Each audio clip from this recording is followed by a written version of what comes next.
Assalamu alaikum, dear students. Students, we are starting with the topic that is battery. Any battery. See, we have studied the definition of battery, that one or more than one cell, when connected in series, they are called as a battery.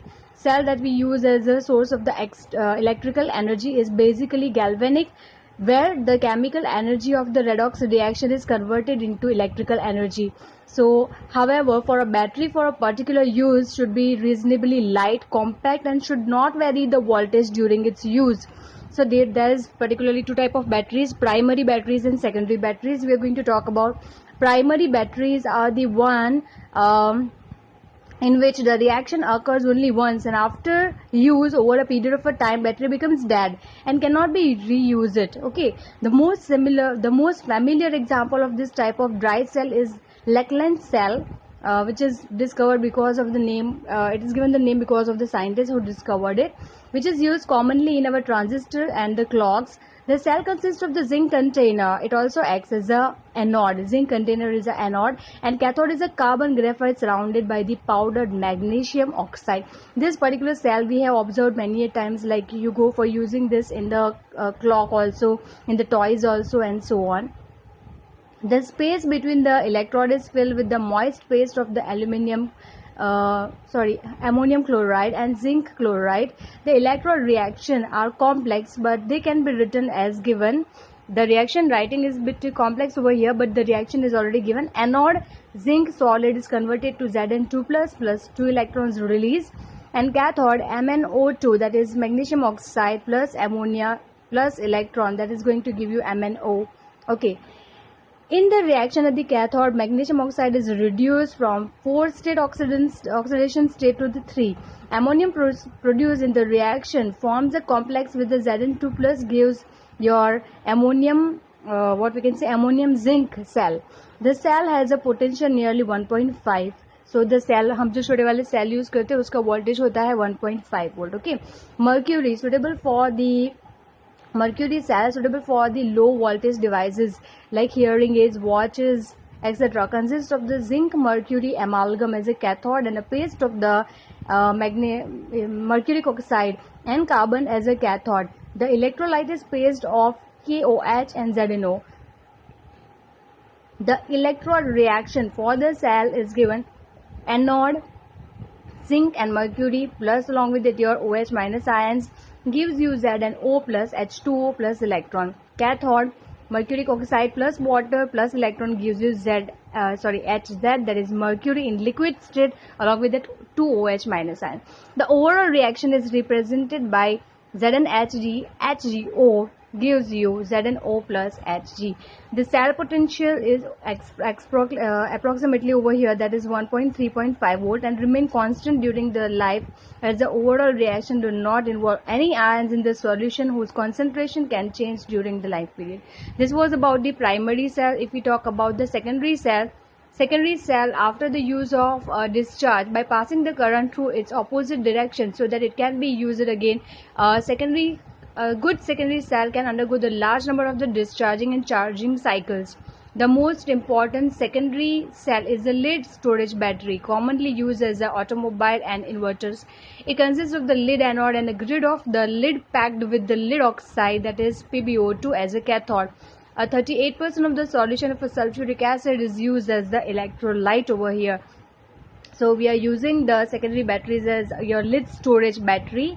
And if we talk about the reactions which are taking place over here, if you look forward with the figure diagram is given, and you can see to it that where is the anode, where is the cathode, and also the 38% of the sulfuric acid solution is used over there. Also we go for having the positive and negative terminals.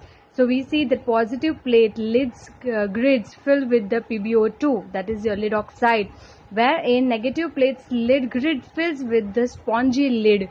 So this is exactly given the structure of your lead storage battery. And if we talk about their cells, if we talk about the cell reactions with the particular battery, it is given as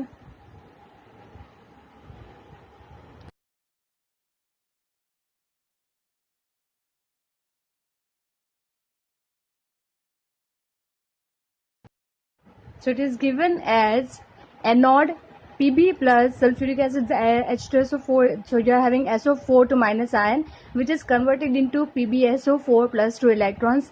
At cathode, what happens? These 2 electrons will be taken off, that is PbO2 plus SO4 plus your 4H plus ions, including your 2 electrons, is able to convert it into PbSO4 plus H2O. The overall cell reaction consisting of cathode and anode reaction is Pb plus PbO2 plus 2 moles of sulfuric acid gives you 2 PbSO4 plus water. On charging the battery, the reaction reverse, and PbSO4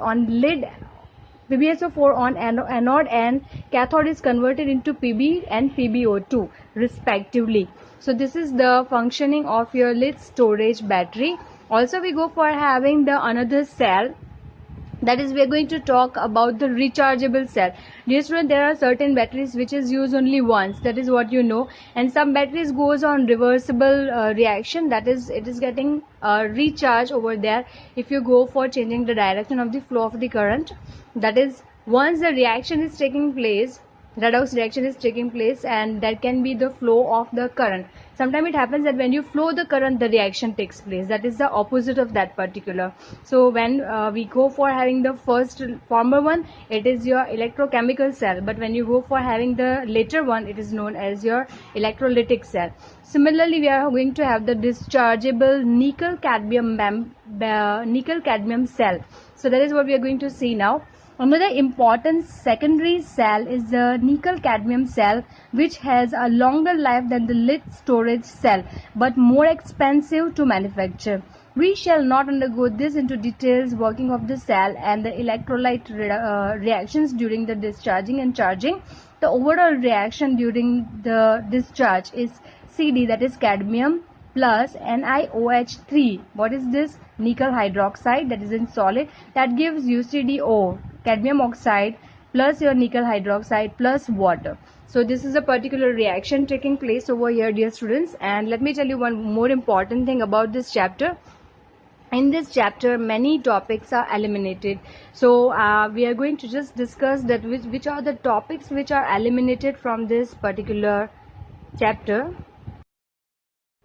Yes, so the topics which are removed from this chapter, that is, you can see to it, lesson number 3, electrochemistry, lead accumulator. Dear student, that can be your lead storage battery. Then you don't have to do it, but still I have explained you. Fuel cells, corrosion, law of electrolysis, elementary idea, dry cell, electrolytic cell, and galvanic cell. So these are the topics which are eliminated from this chapter. Still many topics I have covered, so that even if they are asking, you should not go for having the loss of that particular. And here in our chapter is over, and very soon I am going to start with the new chapter. So dear student, this is the chapter, and try to go for writing the notes, because notes writing is very important over here. If you don't write the notes, you will not able to understand the things.